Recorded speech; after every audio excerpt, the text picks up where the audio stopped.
Marikina, noon, nung lumalaki ako, alam ko na maraming sapatos ang mabibili doon kasi sila ang gumagawa ng mga sapatos. Ang Marikenyo ay mga kaibigan kong nakilala.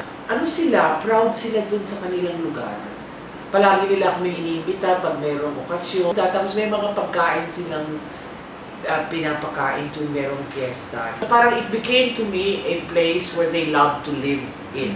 Ako ay isang tao tumutulong sa kapwa-tao, journalist, nanindigan sa aking mga paninindigan. Ako ay isang ina, nagpalaki ng mga anak na mabubuting tao, na takot sa Diyos, marunong tumulong sa kapwa.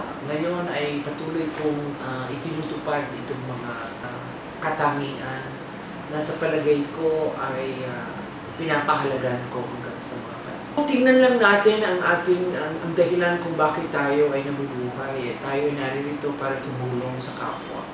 Pag yun ang nasa puso mo, nasa kaisipan mo na ikaw ay naririto para binigyan ka ng isang opportunity na makatulong, gamitin mo yun ng tama. Buhayin mo uli yung industriyang yun. Napakalakas ng kumbaga yung brand ng Marikina. Dapat meron kayong brand na ang pangalan ay Marikina.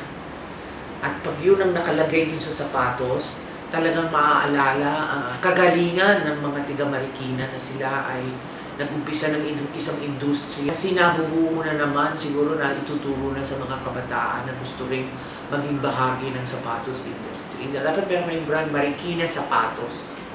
Gawang Marikina, gawang kinikilala.